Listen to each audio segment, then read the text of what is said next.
다 함께 묵도드리겠습니다.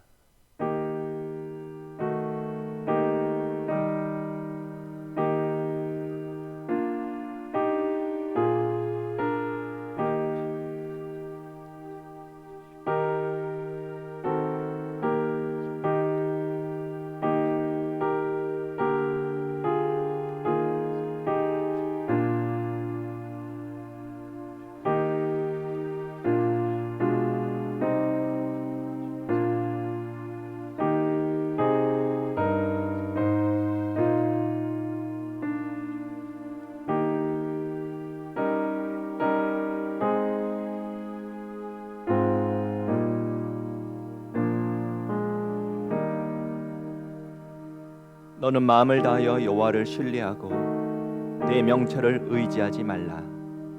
너는 범사의 그를 인정하라.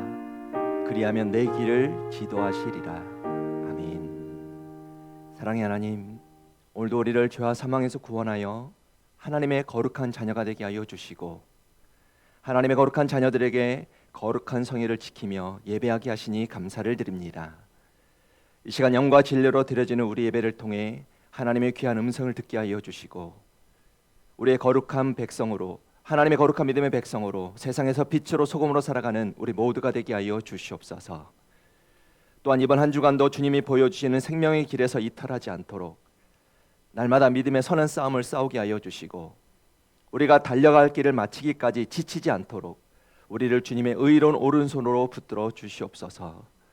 오늘도 우리 예배를 친히 주관하여 주시는 사랑이 많으신 예수님의 이름으로 기도하옵나이다.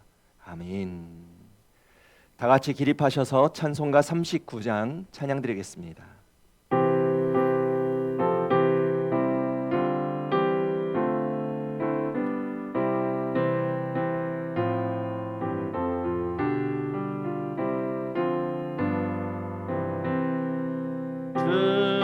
은혜를 받으려 모인 성도들 주 크신 뜻 깨닫게 하옵소서. 내 고통의 멍에를 다 벗게 되니 날 구속하신 이름 찬양하리. 주리를 곁에서 인도하시니 그 거룩한 나라가 이뤄지네. 저 마귀와 싸워서 늘 승리하니 큰 영광 주께 돌려 찬양하리. 주리의 방패와 창검 되시니 나 승리의 주님을 따릅니다. 큰 환난을 당할 때 늘 도우시니 승정과 높이 불러 찬양하리.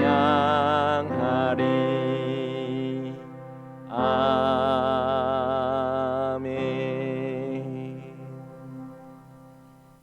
교동문 37번입니다.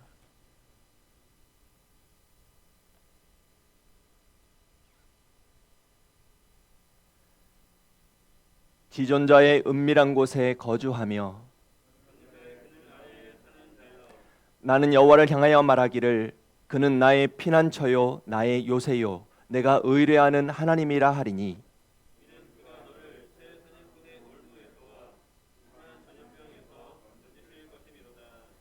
그가 너를 그의 깃으로 덮으시리니 내가 그의 날개 아래에 피하리로다. 천명이 내 왼쪽에서 만명이 내 오른쪽에서 엎드러지나 그가 너를 위하여 그의 천사들을 명령하사 하나님이 이르시되 그가 나를 사랑한즉 내가 그를 건지리라. 그가 내 이름을 안즉 내가 그를 높이리라. 아멘. 사도신경 하시겠습니다. 전능하사 천지를 만드신 하나님 아버지를 내가 믿사오며 그 외아들 우리 주 예수 그리스도를 믿사오니 이는 성령으로 잉태하사 동정녀 마리아에게 낳으시고 본디오 빌라도에게 고난을 받으사 십자가에 못 박혀 죽으시고 장사한 지 사흘 만에 죽은 자 가운데서 다시 살아나시며 하늘에 오르사 전능하신 하나님 우편에 앉아 계시다가 저희로서 산자와 죽은 자를 심판하러 오시리라. 성령을 믿사오며 거룩한 공회와 성도가 서로 교통하는 것과 죄를 사하여 주시는 것과 몸이 다시 사는 것과 영원히 사는 것을 믿사옵나이다. 아멘. 찬송가 436장입니다.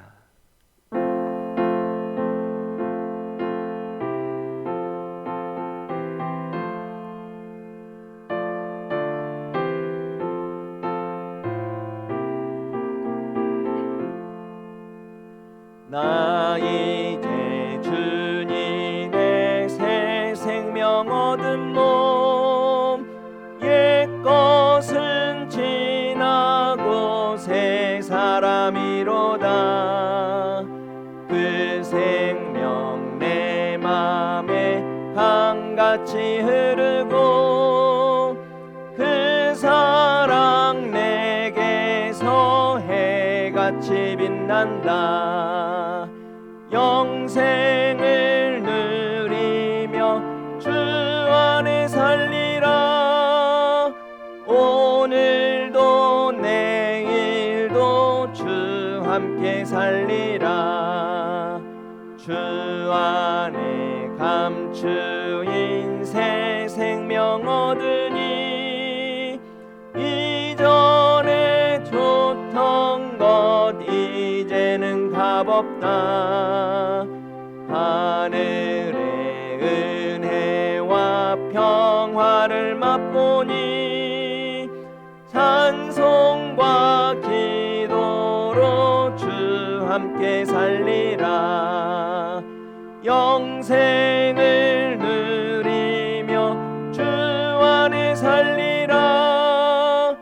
오늘도 내일도 주 함께 살리라. 산천도 초목도 새 것이 되었고 죄인도 원수도 친구로 변한다. 새 생명 얻은 자 영생을 누리니 주님을 모신 맘 새 하늘이로다. 영생을 누리며 주 안에 살리라. 오늘도 내일도 주 함께 살리라. 주 따라가는 길 험하고 멀어도 찬송을 부르며 뒤따라가리라. 나 주를 모시고 영원히 살리라. 날마다 섬기며 주 함께 살리라. 영생을 누리며 주 안에 살리라. 오늘도 내일도 주 함께 살리라. 만국의 주인이신 하나님, 불안한 시국이 오나 추석 명절을 무사히 보내게 하시고 오늘 또 예배의 자리에 있게 하심을 감사합니다. 예배를 통하여 하나님의 음성을 듣길 기도합니다. 모든 것이 하나님 뜻에 있음을 고백하며 코로나 팬데믹은 물론이고 이런저런 세상 삶의 여건과 시련이 힘들게 하더라도 기도하며 이길 수 있게 붙들어 주옵소서. 말씀을 통해 하나님의 뜻을 깨닫게 하시고 섭리와 은혜를 알게 하시며 하나님이 이루실 역사를 기대하게 하여 주옵소서. 부르심을 입은 자다운 천국 백성으로 주님만 의지하는 삶이 되길 간절히 기도합니다. 교회의 주인이신 하나님, 우리 만석중앙교회에 은총을 더하시어 이 시간도 영상으로 예배하는 곳마다 성령 충만케 하옵소서. 모여 예배하지 못하는 지금 잘 견디고 영적으로 무너지는 일 없도록 삶을 주관하시고 세속에 매인 유혹이나 풍파에 흔들리지 않도록 붙들어 주옵소서. 성도들 모두 생활 속에서 은혜를 체험하고 감격하며 감사하는 삶이 되게 하옵소서. 소망에 찬 사람들이 되길 기도합니다. 답답하고 어려운 일, 앞이 안 보이는 절망적인 문제를 안고 간구하는 기도도 있습니다. 주님께서 친히 귀를 기울이시려 응답하시고 풀어 주옵소서. 특별히 말씀을 전하시는 주의 사자이신 목사님에게 말씀의 능력을 더하시고 성령님께서 항상 함께 하시어 복음의 큰 업적을 이루도록 능력의 종으로 소문나도록 세워 주옵소서. 가정에도 주님 주시는 평강이 항상 충만하길 기도합니다. 믿는 자의 가정에 복 주시기를 원하시는 하나님, 주님께서 사랑하시는 우리 가정들 은혜가 더해지길 기도합니다. 병상에 있거나 육신의 질병으로 고통을 겪는 분들 오직 긍휼히 여기시고 치료하시고 회복시켜 주옵소서. 생업에도 은총을 더하시어 사업장과 직장 일터에 믿는 자로 본이 되는 사람들이 다 되도록 형통함의 은혜를 더하여 주옵소서. 군대가 있는 젊은이들, 객지에 또는 애국에 나가 있는 가족들 주님 항상 동행하시며 인도하시고 지켜 주옵소서. 우리를 구원하신 예수 그리스도의 이름으로 기도하옵나이다.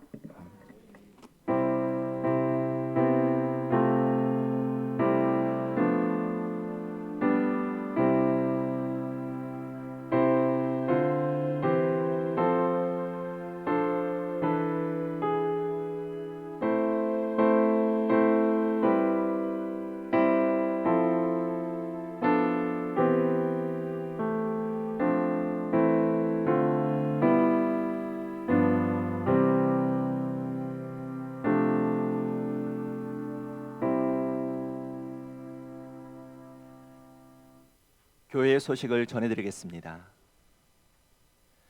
오늘도 주일 예배는 코로나19 확산에 따른 새로운 사회적 거리두기 4단계로 인하여 각 가정에서 온라인 영상 예배로 드립니다.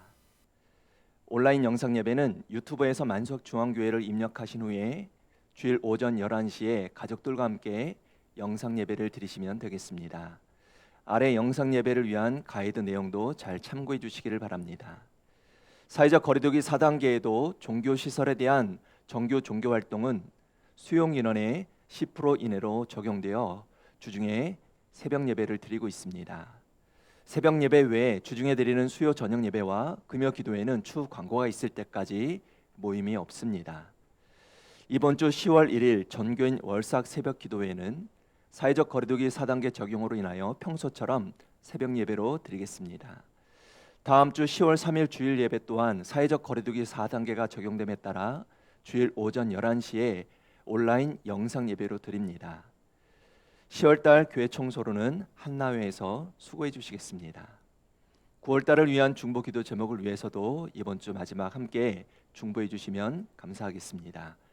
오늘 이 시간 우리에게 주시는 하나님의 말씀입니다. 하나님의 말씀은 빌립보서 2장 12절에서 18절까지 말씀입니다.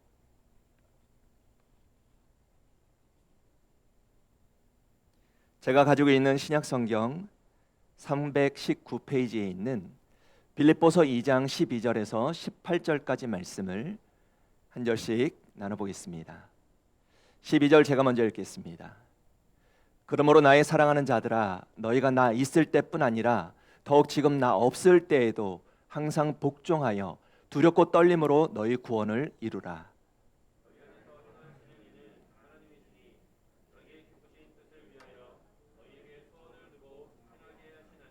모든 일을 원망과 시비가 없이 하라.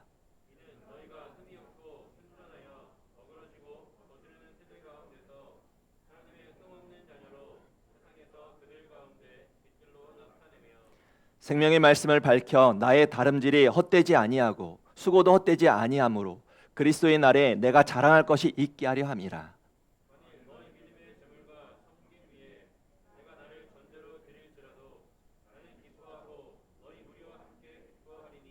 함께 읽겠습니다. 이와 같이 너희도 기뻐하고 나와 함께 기뻐하라. 아멘. 오늘 우리가 함께 봉독한 본문 말씀은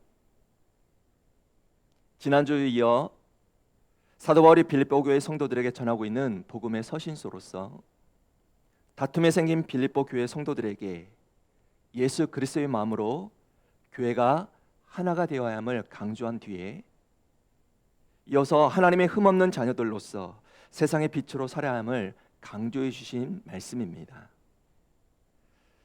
성도 여러분, 지금 사도 바울의 권면을 받는 당시 빌립보 교회 성도들과 그리고 이 말씀을 하나님이 주시는 말씀으로 받는 오늘 우리는 하나님의 흠없는 거룩한 자녀들로서 이 세상에 밝은 빛을 비추는 자녀로 살기 위해서 어떤 삶을 살아야 할까요?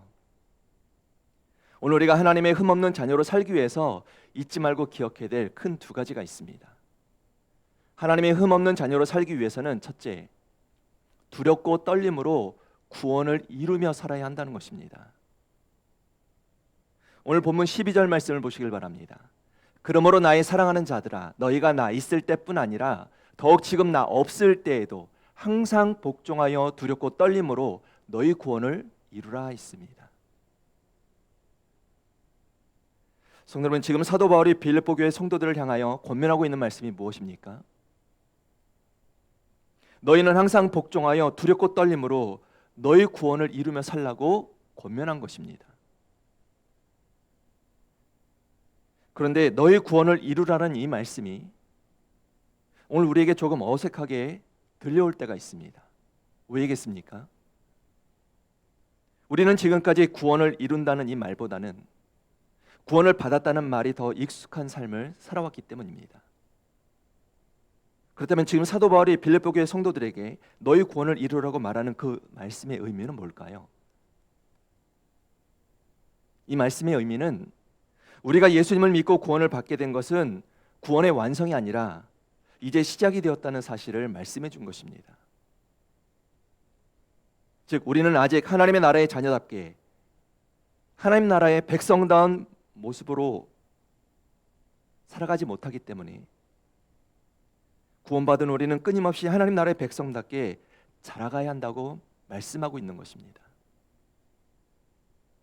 이것을 신학적인 용어로 말하면 성화라고 합니다. 우리가 날마다 성화되어야 한다는 것입니다. 성경은 이 사실 또한 분명히 밝히고 있습니다. 베드로전서 2장 2절 말씀에 갓난 아기들 같이 순전하고 신령한 젖을 사모하라. 이는 그로 말미암아 너희로 구원에 이르도록 자라게 하려 함이라 있습니다. 우리가 이 말씀을 통해서 알 수 있는 것이 무엇입니까? 우리는 예수 그리스도를 영접하여 칭의적인 구원, 즉 오직 믿음으로 구원을 얻었으나 성령의 도움으로 성결케 되는 성화로의 구원에는 아직 이르지 못한 사람이라는 것입니다. 그렇게 아직 온전하지 못한 오늘 우리들의 모습은 어떻습니까? 여전히 삶 속에서 죄가 반복될 때가 있고 실수하고 날마다 죄의 유혹 가운데 살아갈 때가 있다는 것입니다. 이 사실을 너무나도 잘 알고 있던 사도 바울이 이런 고백을 합니다. 빌립보서 3장 12절 말씀에 내가 이미 얻었다 함도 아니요 온전히 이루었다 함도 아니라 오직 내가 그리스도 예수께 잡힌 바 된 그것을 잡으려고 달려가노라 있습니다. 무슨 말씀이겠습니까? 사도 바울 자신도 주님을 믿고 구원받은 그 은혜를 잊지 않기 위해 그 은혜를 놓치지 않기 위하여 끝까지 믿음을 가지고 달려간다고 고백한 것입니다. 우리 주님께서도 분명히 말씀해 주셨습니다. 계시록 2장 10절 말씀에 내가 죽도록 충성하라 그리하면 내가 생명의 관을 내게 주리라 하셨습니다.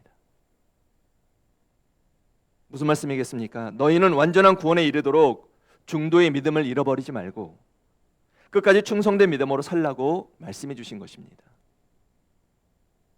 성도 여러분, 오늘 우리가 예수 그리스도를 닮은 그리스도인으로서 그리고 구원의 은총을 받은 하나님의 자녀로 살아가려면 날마다 두렵고 떨림으로 끝까지 그 구원을 이루며 사는 자가 되어야 하는 것입니다.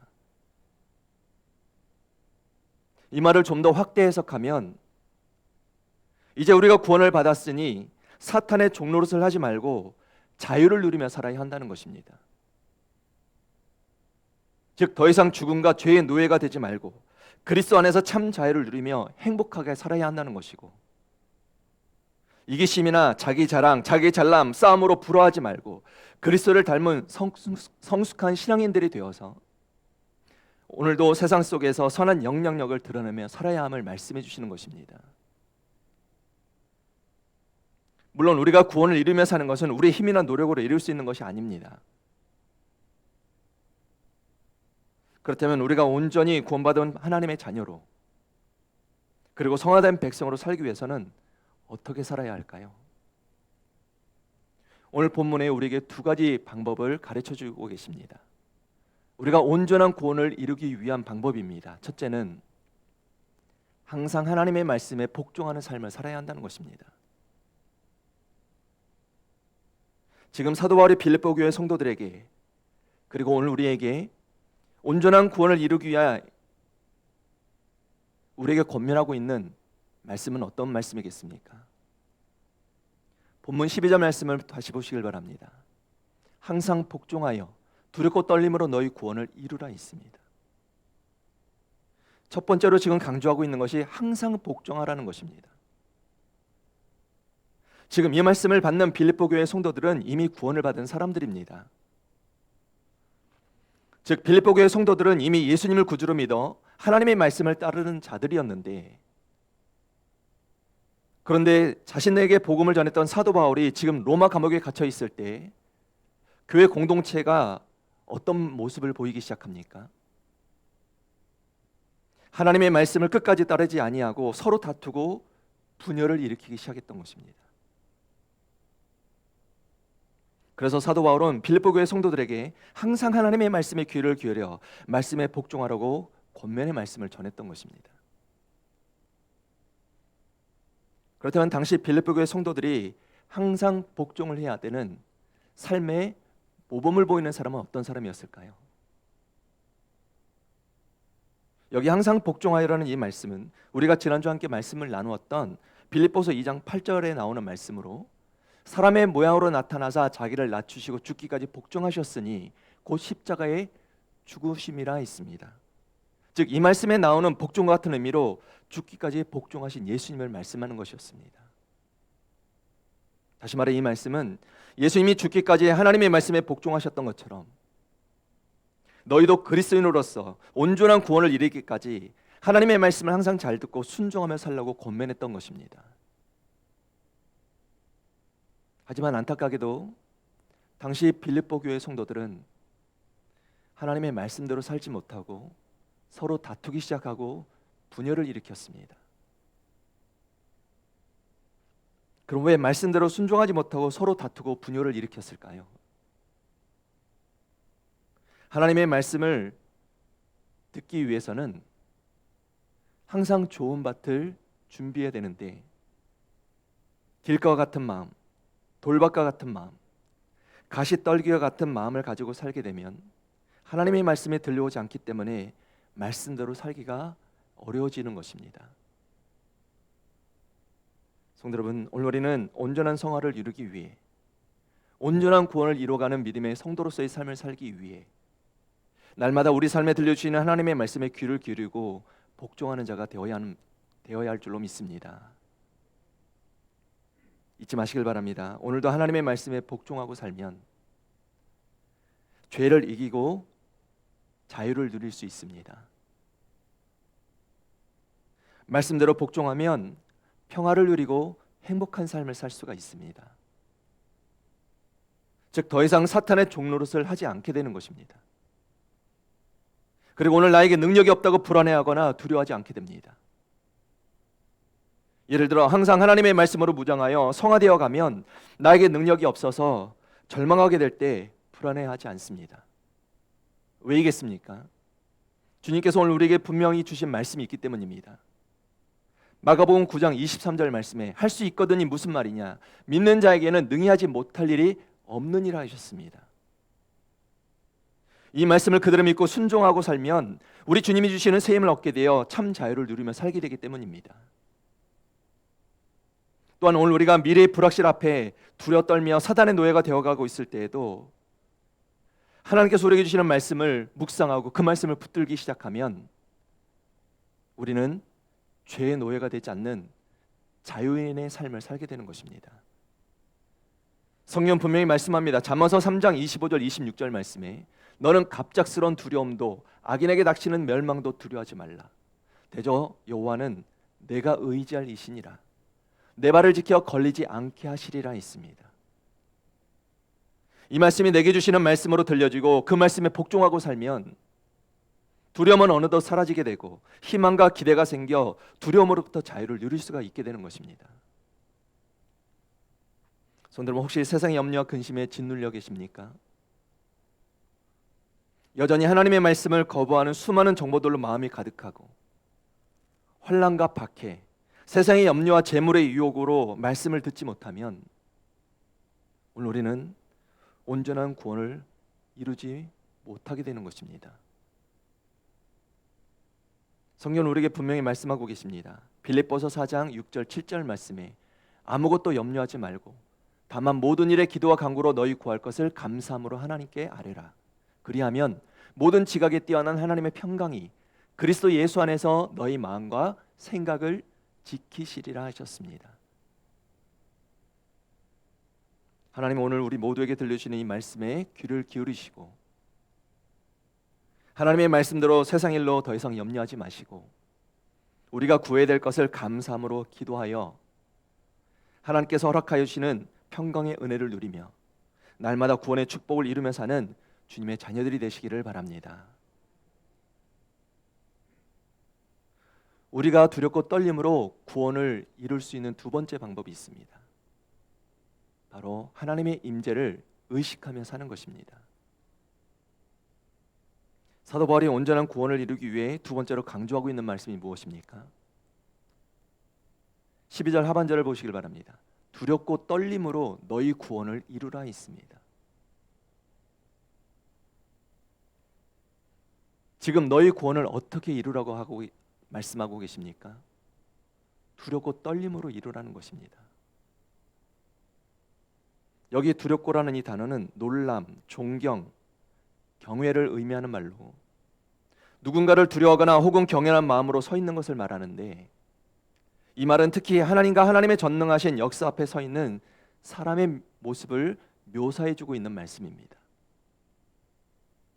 그리고 떨림은 하나님 앞에 서 있는 인간의 모습을 표현한 말로 이 말씀을 정리하면 구원을 이루기 위해서는 날마다 하나님 앞에 사는 백성으로서 하나님을 경외하는 마음을 가지고 살아야 한다는 뜻입니다. 더 쉽게 말해서 하나님의 임재를 날마다 의식하며 살라는 것입니다. 하나님이 없는 것처럼 살라는 것이 아니라 날마다 내 앞에 하나님이 계시는 것을 인식하며 살라는 것입니다. 성경을 보시면 요셉이 하나님의 임재를 의식하며 살았던 대표적인 사람입니다. 요셉은 형제들에 의해 애굽의 친위대장 보디발의 집에 노예로 팔려가게 됩니다. 요셉은 노예의 신분이었지만 성실함을 인정받아 그 가정의 총무까지 올라가게 됩니다. 그런데 어느 날 요셉을 눈여겨보던 보디발 아내의 집요한 유혹이 시작이 됩니다. 이 여주인은 요셉에게 같이 자자고 유혹을 합니다. 이때 요셉이 어떻게 합니까? 여인의 유혹을 단번에 거절했습니다. 그런데도 여주인이 어떻게 합니까? 성경 창세기 39장 10절에 이런 말씀이 나옵니다. 여인이 날마다 요셉에게 청하였으나 요셉이 듣지 아니하여 동침하지 아니할 뿐더러 함께 있지도 아니하니라 있습니다. 요셉은 여인이 날마다 유혹하는 소리를 듣지도 않았고 함께하지도 않았습니다. 그러자 이번에는 여주인이 요셉의 옷을 잡고 늘어지기 시작합니다. 물론 이때도 요셉은 자기 옷을 벗어두고 여인을 피해버렸습니다. 성도 여러분, 이처럼 요셉이 여주인의 집요한 유혹에도 넘어지지 아니하고 철저하게 유혹의 자리를 벗어날 수 있었던 근본적인 이유가 뭐겠습니까? 그 이유가 성경에 기록되어 있습니다. 창세기 39장 9절 말씀입니다. 이 집에는 나보다 큰 이가 없으며 주인이 아무것도 내게 금하지 아니하였어도 금한 것은 당신뿐이니 당신은 그의 아내임이라. 그런즉 내가 어찌 이 큰 악을 행하여 하나님께 죄를 지으리까 했습니다.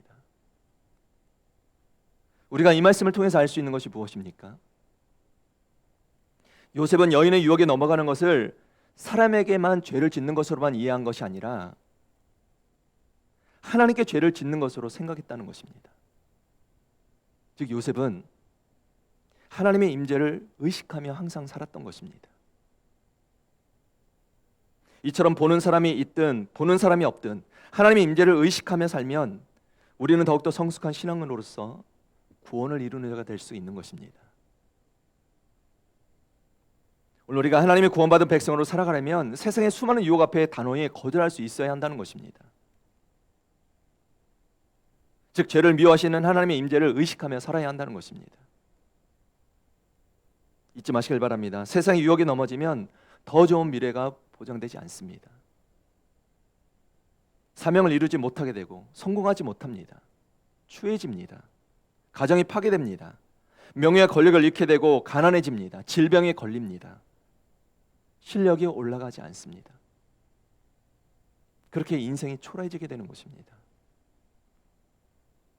사람은 연약하기 때문에 스스로 놓아두면 하나님을 망각하게 되고 세상 유혹에 쉽게 넘어지게 될 때가 많은 것입니다. 성경을 보시길 바랍니다. 다윗과 같은 용장도 밧세바를 범하는 유혹에 넘어지고 말았습니다. 큰 힘을 소유한 사사 삼손도 한 여인의 유혹에 빠져 두 눈을 뽑히고 짐승들이 돌리는 맷돌을 돌리다가 죽었습니다. 아간은 수많은 기적을 보았던 사람입니다. 요단강이 갈라지는 기적을 체험했던 사람입니다. 그런데 여리고성을 점령할 때 그만 물질의 유혹에 넘어져 온 가족이 죽고 말았습니다. 오순절 성령이 임하고 놀라운 역사가 일어날 때 아나니아와 삽비라 부부가 그만 물질의 유혹에 넘어지고 말았습니다. 왜 이와 같은 일들이 생기게 될까요? 사단이 사람의 마음속에 항상 유혹의 말로 속삭이기 때문입니다. 먹으면 산다고 유혹하는 것입니다. 내가 정령 죽지 않는다고 거짓말로 유혹하는 것입니다. 눈이 밝아진다고 하고 하나님처럼 된다고 말하는 것입니다. 그것이 돈을 벌게 하고 출세하게 만들며 기쁨과 쾌락을 줄 것이라고 속삭이게 하는 것입니다. 그러나 사탄의 유혹에 넘어가게 되면 어떻게 될까요? 우리가 기대하는 좋은 미래를 얻을 수 없게 되는 것입니다.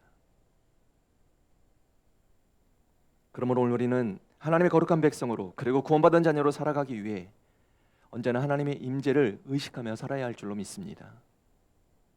죄의 유혹에 넘어져 구원의 길에서 벗어나는 어리석은 자가 되어서는 안 된다는 것입니다. 그럼 우리가 날마다 하나님의 임재를 의식하며 사는 것은 어떻게 가능해질까요? 본문 13절 보시길 바랍니다. 너희 안에서 행하시는 이는 하나님이시니 자기의 기쁘신 뜻을 위하여 너희에게 소원을 두고 행하게 하시나니 있습니다.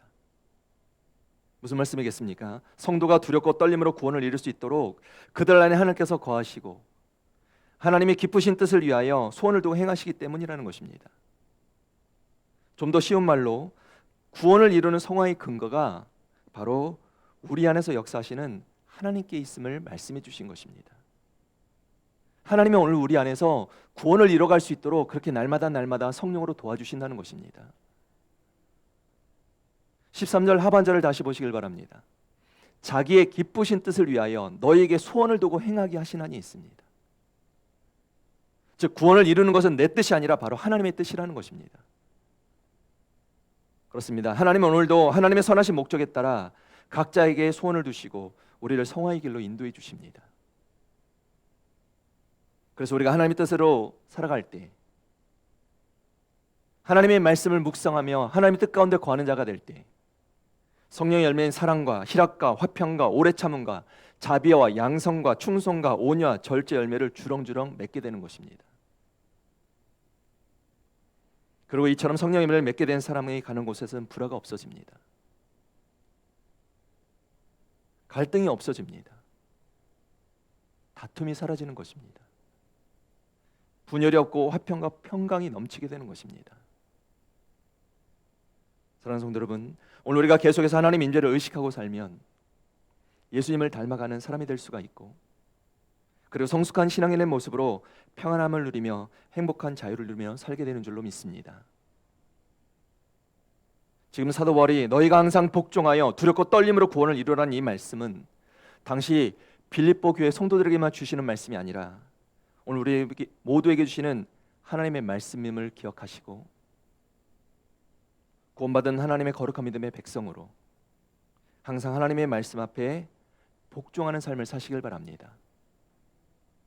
그리고 두렵고 떨리는 마음으로 하나님의 임재를 의식하는 삶을 통해 오늘도 하나님의 흠없는 자녀로 세상의 선한 영향력을 드러내며 온전한 구원을 이루며 살아가는 하나님의 거룩한 믿음의 백성들, 자녀들 되시기를 주님의 이름으로 축원합니다. 마지막 두 번째로, 우리가 하나님의 흠없는 자녀로 살기 위해서는 모든 일에 원망과 시비가 없어야만 합니다. 성도 여러분, 오늘 우리는 하나님의 은혜로 구원받은 자녀들이 되었습니다. 그러나 우리는 구원받은 것이 끝이 아님을 알아야만 합니다. 그것이 시작이고 천국에 갈 때까지 날마다 죄악을 벗어버리고 거룩해지는 성화의 삶을 살아야 함을 기억해야 하는 것입니다. 즉 날마다 주님의 인격과 성품을 닮아가기를 힘써야 하는 것입니다. 그럼 우리가 이것을 어떻게 이룰 수 있을까요? 오늘 본문 14절 말씀을 보시길 바랍니다. 모든 일을 원망과 시비가 없이 하라 있습니다.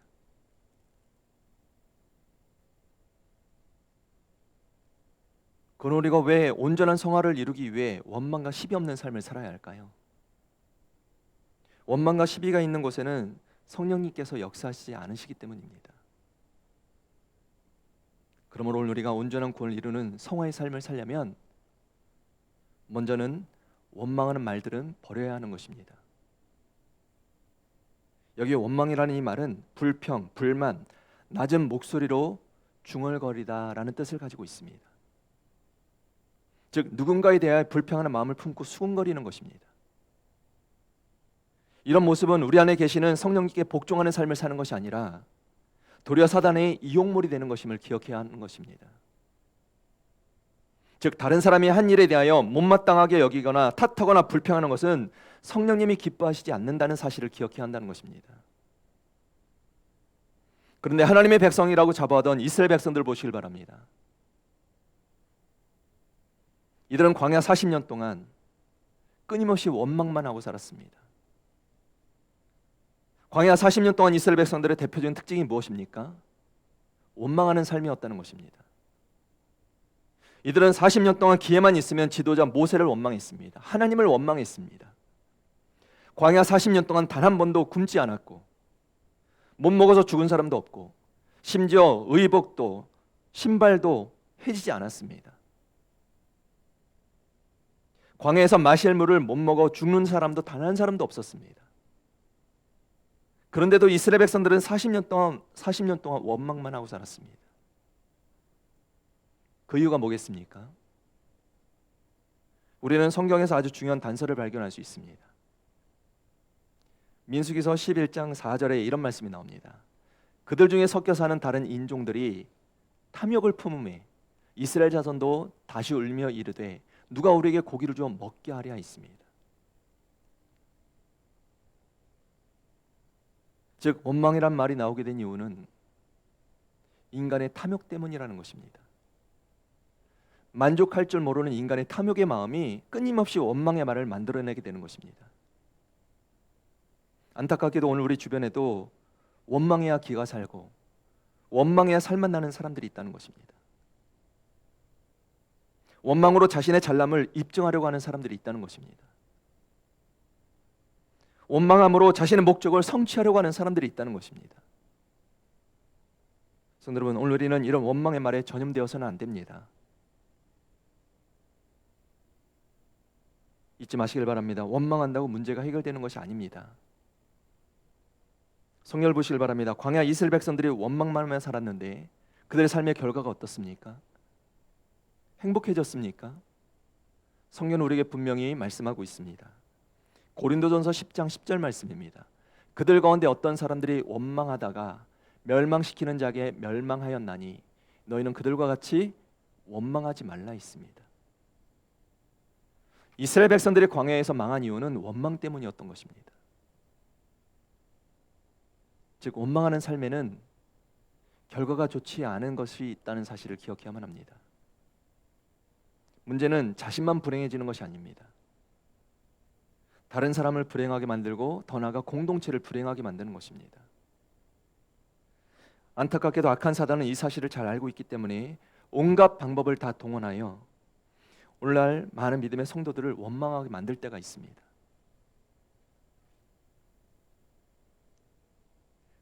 성경에도 보시면 사단이 욥을 원망하게 하려고 가진 모든 재산을 잃게 만들었고 자녀들도 다 죽게 만들었습니다. 아내도 욥을 저주하며 떠나가게 만들었고 욥에게 심한 질병으로 고통을 받게도 만들었습니다. 원망할 수밖에 없는 환경들을 다 만들었던 것입니다. 하지만 이때 욥이 어떤 모습을 보입니까? 누구라도 쉽게 하나님을 원망할 만한 상황에 욥은 하나님을 향하여 원망하지 않았습니다.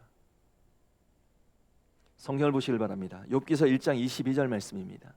이 모든 일에 욥이 범죄하지 아니하고 하나님을 향하여 원망하지 아니하니라 했습니다. 원망하지 않았던 욥이 나중에는 어떻게 됩니까? 하나님께서 허락해 주시는 갑절의 축복을 받게 됩니다. 성도 여러분, 악한 사단은 원망을 통해 우리 신앙인의 성숙과 성화를 파괴하려고 합니다. 오늘 우리는 성화된 삶을 방해하는 원망케 하는 바이러스를 항상 주의해야만 합니다. 원망은 결코 가벼운 죄가 아닙니다. 심각하고 무서운 죄입니다. 공동체를 무너뜨릴 수 있는 죄가 되는 것입니다. 원망하는 사람이 있으면 그 공동체는 침체가 되고 분열이 되고 결국은 소멸되어 버리는 것입니다.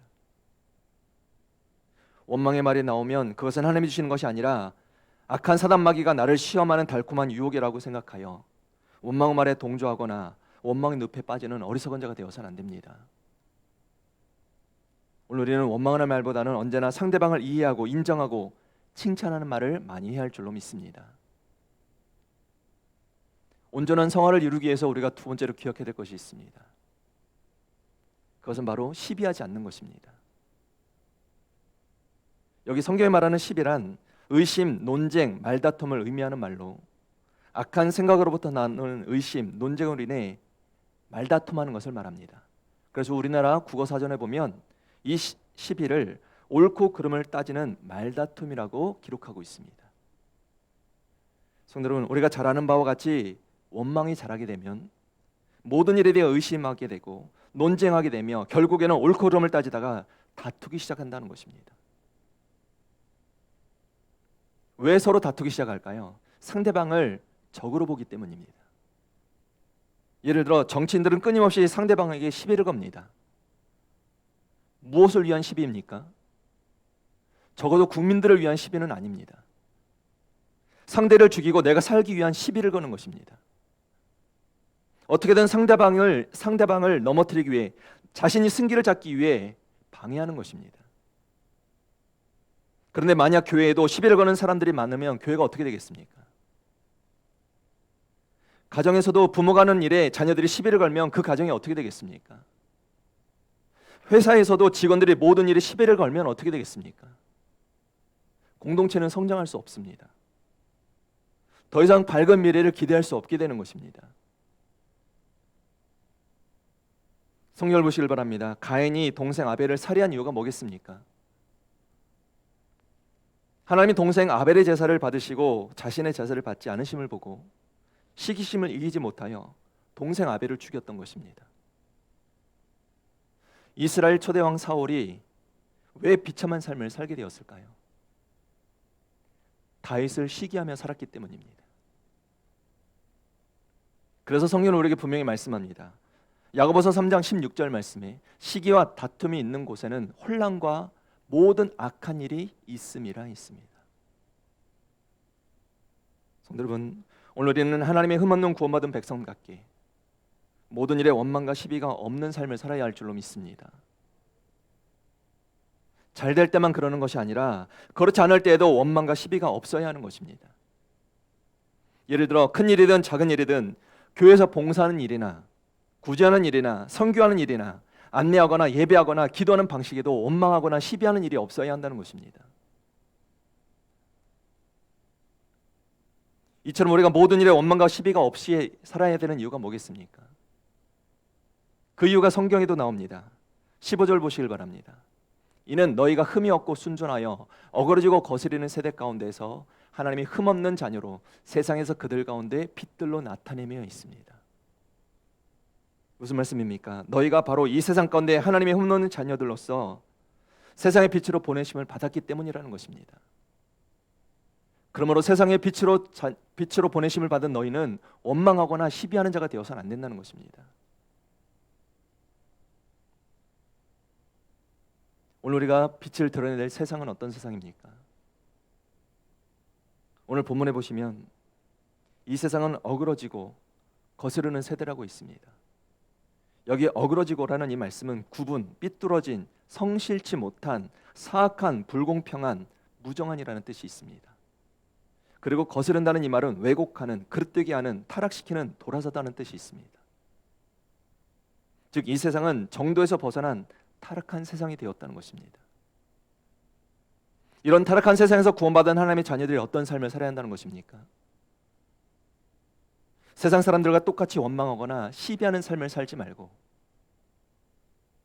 그리스도의 빛을 드러내는 삶을 살아야 한다는 것입니다. 그 빛을 드러내는 삶이란 어떤 삶이겠습니까? 하나님의 흠없는 자녀로 살라는 것입니다. 이 흠이 없다는 말은 책망 들을 일이 없어야 한다는 뜻입니다. 즉 오늘 우리는 하나님이나 사람들부터 비난받는 삶을 사는 것이 아니라 인정과 칭찬과 사랑받는 자가 되어야 한다는 것입니다. 그리고 두 번째, 우리가 원망과 시비가 없이 살아야 되는 두 번째 이유가 나옵니다. 16절 말씀입니다. 생명의 말씀을 밝혀 나의 다름질이 헛되지 아니하고 수고도 헛되지 아니하므로 그리스도의 날에 내가 자랑할 것이 있게 하려 함이라 있습니다. 무슨 말씀이겠습니까? 우리 주님이 재림하시는 날에 빌립보 교회 성도들이 사도 바울의 자랑거리가 되도록 모든 일에 원망과 시비가 없이 해야 한다는 말씀입니다. 이 말씀을 우리에게 적용하면 오늘 우리도 주님이 오실 때 칭찬받는 종들이 되도록 서로에게 자랑스러운 성도들이 되어야 한다는 뜻입니다. 사도 바울은 이처럼 하나님의 흠없는 자녀가 되라고 강조한 뒤에 빌립보 교회 성도들로 인하여 기뻐한다고 고백하고 있습니다. 본문 17절 18절 말씀입니다. 만일 너희 믿음의 재물과 섬김 위에 내가 나를 전제로 드릴지라도 나는 기뻐하고 너희 무리와 함께 기뻐하리니 이와 같이 너희도 기뻐하고 나와 함께 기뻐하라 했습니다. 사도 바울의 이 고백은 자신이 믿음을 가지고 최선을 다해 섬기면서 혹 자신이 원하는 대로 되지 않는다 할지라도 원망하거나 시비하는 삶을 사는 것이 아니라 너희로 인하여 도리어 기뻐하는 삶을 살겠다고 고백한 것입니다.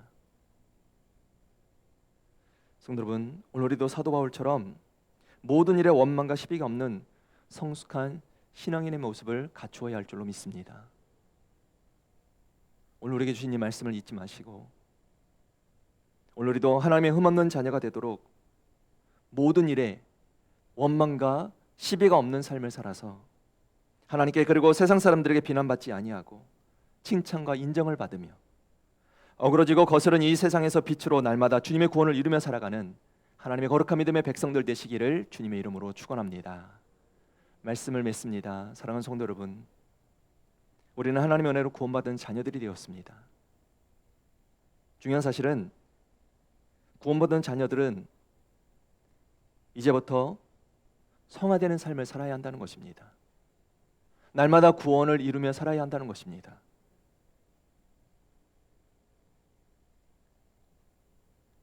이 사실을 위하여 하나님이 우리를 구원하여 주신 은혜를 헛되이 여기지 않도록 언제나 하나님의 말씀 앞에 순종하시고 두렵고 떨림으로 구원을 이루며 살아가시길 바랍니다. 그리고 어그러지고 거스른 이 세상에서 세상 사람들과 같이 원망하거나 시기하는 삶을 살지 마시고 구원받은 주님의 자녀답게 하나님의 흠없는 믿음의 모습으로 세상을 더욱 밝게 비춤으로 하나님 앞에서 자랑이 넘쳐나는 축복된 삶을 살아가는 하나님의 신실한 믿음의 자녀들이 다 되시기를 주님의 이름으로 축원합니다. 기도하겠습니다. 사랑과 은혜의 아버지 하나님, 예수 그리스도를 믿음으로 말미암아 구원 얻은 믿음의 백성들에게 날마다 하나님의 거룩한 믿음의 백성으로 성화되어 가야 함을 가르쳐 주시니 감사를 드립니다. 하나님의 거룩한 믿음의 백성다운 삶을 살아갈 수 있도록 날마다 하나님의 거룩한 말씀에 귀를 기울이게 하여 주시고 말씀에 순종하게 하여 주시고 그 말씀 앞에 복종하는 삶을 살아가는 우리 모두가 되게 하여 주시옵소서. 어그러지고 거스른 세상 가운데 원망과 시비하는 일이 없도록 날마다 절제된 삶을 살게 하여 주시고 화평을 전하는 자가 되게 하시며 날마다 착한 일을 이루어가는 하나님의 거룩한 믿음의 백성들 되게 허락하여 주셔서 구원받은 믿음의 백성다운 삶을 살아갈 수 있는 오늘 우리 모두가 되게 하여 주시옵소서. 그렇게 이번 한 주간도 우리 가정을, 우리 직장을, 우리 교회 공동체를 더욱더 아름답게 세워갈 수 있는 하나님의 거룩한 믿음의 백성들 되게 하여 주심을 믿사오며 사랑이 많으신 예수님의 이름으로 기도하옵나이다. 아멘. 찬송가 216장 찬양 드리겠습니다.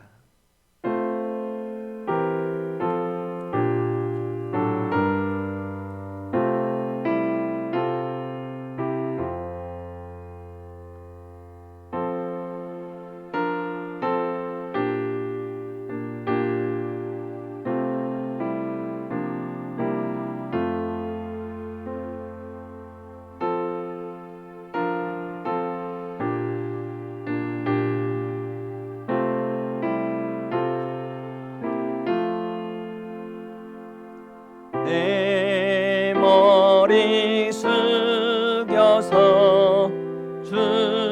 주님께 비는 말 나무어 주님께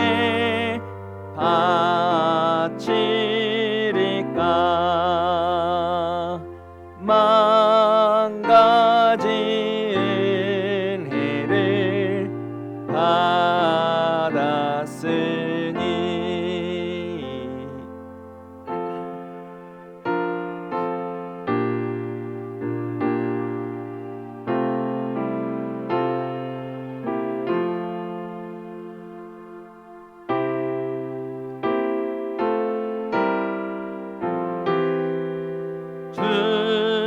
주님께 바쳐서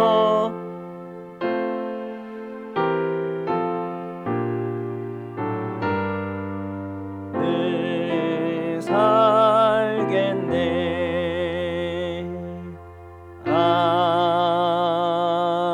아멘. 사랑의 하나님, 이 시간도 주님의 귀한 은혜를 간직하며 자원하는 마음으로 주님 앞에 귀한 예물들을 드립니다. 하나님 앞에 드려지는 귀한 예물들을 흠양하여 주시고 마음을 다하여 물질로 드려지는 귀한 손길마다 복의 복으로 함께하여 주셔서 이 땅을 살아가는 주의 자녀들이 물질로 시험당하는 일이 없도록, 어려운 일 당하는 일이 없도록 하나님의 놀라운 약속과 축복을 보장받는 귀한 예물들 되게 하여 주시며 섬김의 손길마다 하나님께서 계획하신 놀라운 약속과 축복을 이루는 믿음의 가정들 다 되게 허락하여 주시옵소서. 하나님 앞에 드려지는 이 귀한 예물을 하나님께서 기뻐 받아주실 줄로 믿사오며 사랑이 많으신 예수님의 이름으로 기도하옵나이다. 아멘.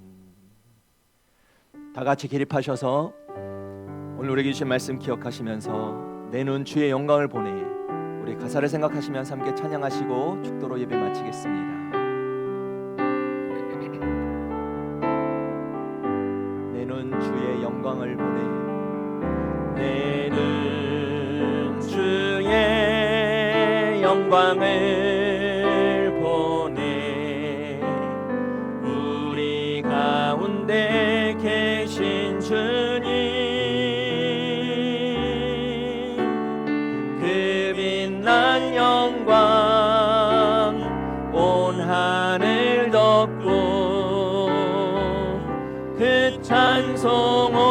땅 가득해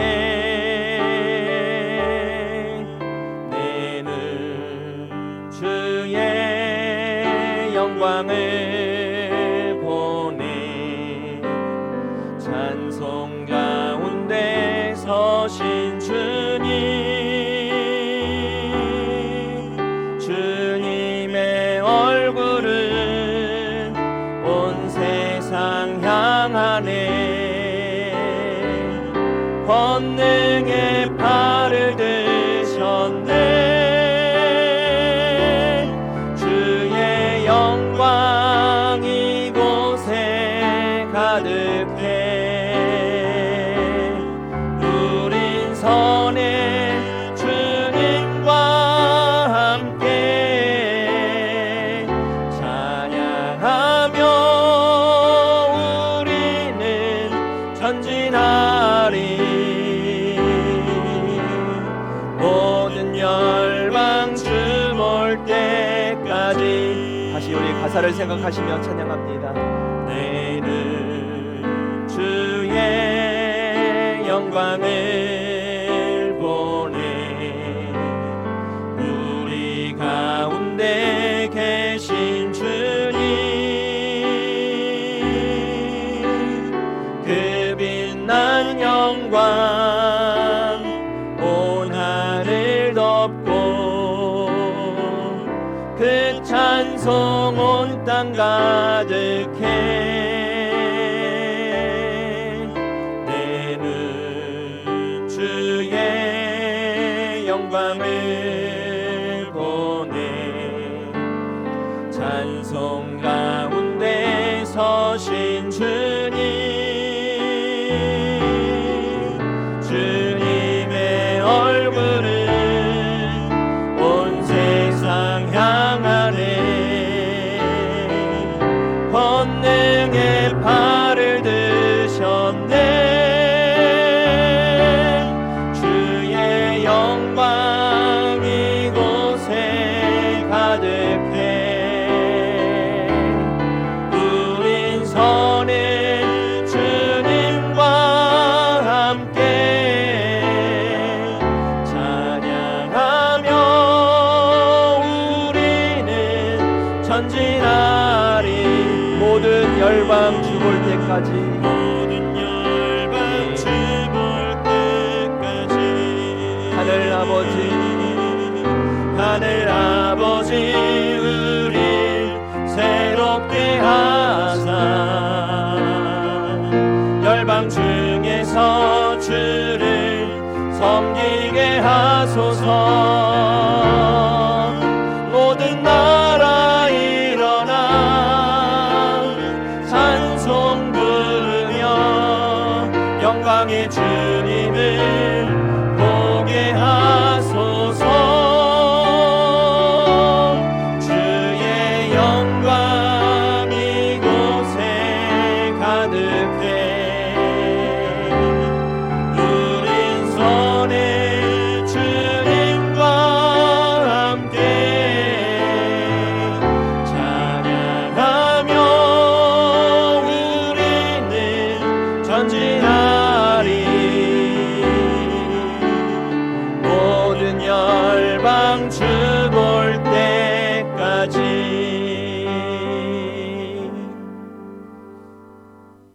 아멘. 지금은 십자가에서 우리를 구원해 주신 예수 그리스도의 놀라우신 은혜와 독생자 아들을 아낌없이 내어주신 우리 하나님 아버지의 무한하신 사랑과 성령님의 감화 감동 역사 내주하심이 하나님이 우리를 구원하여 주신 은혜를 헛되이 받지 않도록 오늘도 두렵고 떨림으로 구원을 이루는 성화의 삶을 살게 하여 주시고 모든 일에 원망과 시비가 없는 삶을 통하여 하나님의 흠없는 자녀로 살기로 소망하는 하나님의 거룩한 자녀들 머리머리 위에와 그리고 우리 믿음의 가정들 위에 이제로부터 영원토록 함께 하시기를 간절히 축원하옵나이다. 아멘.